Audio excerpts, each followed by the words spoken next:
ஐயோ! அனைவருக்கும் வணக்கம். நான் உங்கள் மதுரை தனம். பைக்கில் அங்கேருந்து வந்துட்டு இருக்கும்போது கரெக்டாக நம்ம கோமதிபுரம் மெயின் ரோடு சர்ச் இருக்குது பார்த்தீங்களா, அது பக்கத்தில் இப்போ இருக்கேன் நான். இந்த இடத்த பாருங்க,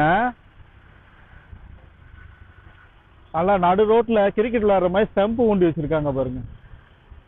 அதாவது ஒரு படத்தில் மணிவண்ணன் சொல்லுவார், ஏற்கனவே ஒரு படத்தில் சொன்ன வசனத்தை தான் சொல்லுவார் அவரும், இந்த நாடும் நாட்டு மக்களும் நாசமாய் போகட்டும்னு.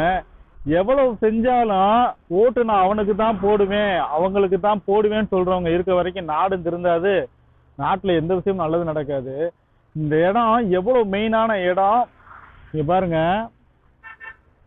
நல்லா தெரியும். இந்த இடத்த பார்க்கும்போது சென்டர்ல செம்பு உண்ணமாய் ஊண்டி வச்சிருக்காங்க. ஒரு இடத்துல ஒரு பிரச்சனை அப்படின்னா டக்குன்னு அந்த பிரச்சனை என்னன்னு பார்த்து உடனே முடிவு பண்ணணும். அதெல்லாம் பண்றது இல்லை. இப்படி நடுவில் கம்பை ஊண்டி வச்சுட்டு போறது, இல்லை அப்படின்னா சாக்கை போட்டு பொத்தி வச்சுட்டு போறது. இதுல எவனாவது வந்து அடிச்சானா இன்னைக்கு அவனோட உயிர் என்ன ஆகுறது? அதுவும் ஒரு ஓரமா இருந்தாலும் பரவாயில்ல. இது இந்த இடம் மட்டும் இல்லை, இங்க இருந்து பாத்தீங்கன்னா நம்ம பெரியார் போயிட்டு வர்றதுக்குள்ள ஒரு 2-3 இடத்துல இதே மாதிரி தான் இருக்கும். இந்த இடத்தோட நிலைமையை பாருங்க, எவ்வளவு பெரிய பள்ளமும் மேடுமா இருக்குன்னு பாருங்க.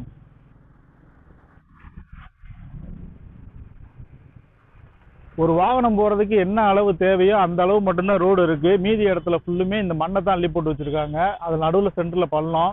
யாராவது கொஞ்சம் வேகமா வந்திருந்து இந்த வண்டியை கவனிக்காம விட்டுருந்தாங்க அப்படின்னா இந்த பள்ளத்துல விடும்போது என்ன ஆகும்? கண்டிப்பான முறையில ஒரு காயம் ஏற்படும், இல்லை அப்படின்னா மரணம் ஏற்படும். வாய்ப்பு நிறைய இருக்கு.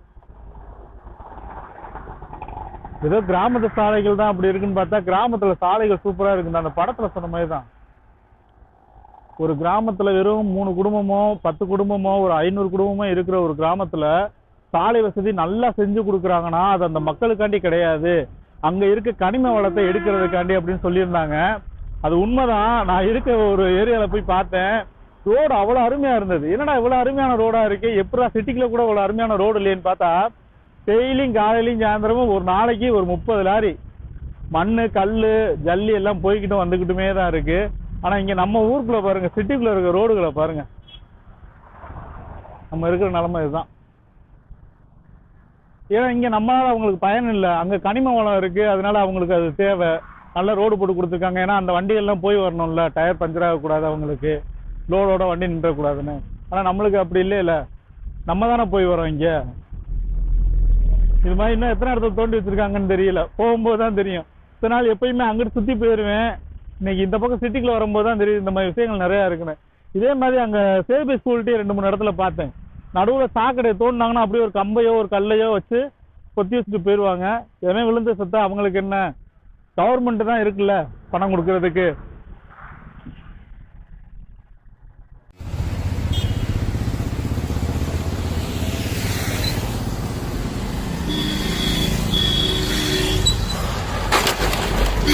ஐயோ!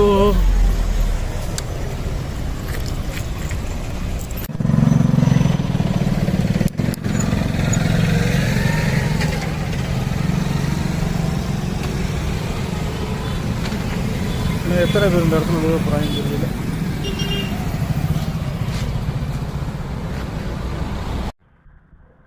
Just miss. இப்போ நான் வீடியோ எடுத்துட்டு வீடியோ ரன்னிங்ல இருக்கும் போதே ஒரு நபர் வந்து அந்த வண்டியை விட்டுட்டாரு உள்ள. 10 செகண்ட், அதாவது நான் அந்த வண்டியை பார்த்து சுதாரிச்சு எடுத்து ரெக்கார்ட் பண்ணிட்டு இருக்கேன், கரெக்டா அதுலயே போய் அந்த வண்டியில இடிச்சு விழுந்துட்டாரு. இப்போ அங்கே இருக்க வாட்ச்மேன் கேட்கும்போது சொல்றாங்க, இதுக்கு முன்னாடி 2-3 பேர் அந்த இடத்துல விழுந்துட்டாங்க சார், கை கால்லாம் அடிபட்டு ரத்தத்தோட தான் உட்கார வச்சிருந்தோம் அப்படின்றாங்க.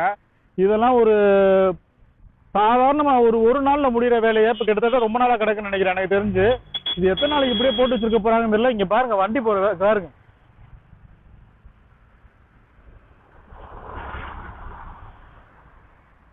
இவ்வளவு மெயினான இடத்துல இப்படி வண்டி வந்து போற இடத்துல இப்படி நடுவுல குச்சியை ஊண்டி வச்சிருக்காங்க, ஒரு கட்டையை மட்டும் கட்டி வச்சிருக்காங்க. இதுல யாரு என்ன பண்ணி தெரியும் அவங்களுக்கு அந்த பள்ளம் இருக்குது.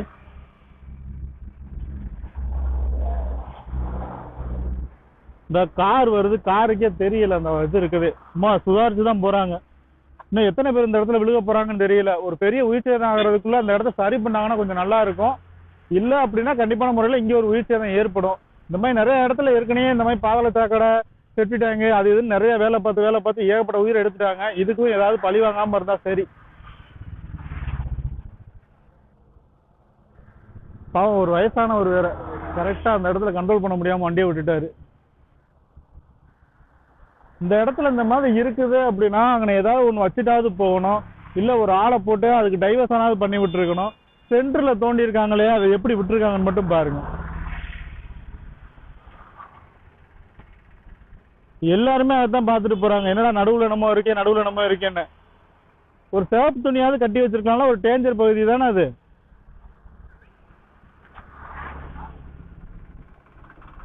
ரொம்ப கஷ்டம். எப்படி நாளைக்கு காலைல வர்றதுக்குள்ள எப்படி 2-3 பேர் விழுந்துருவாங்க. ஏன்னா வீட்டுக்கு போற வேகத்துல சல்லுன்னு வருவாங்க, கண்டிப்பான முறையில தட்டி விட்டுரும்.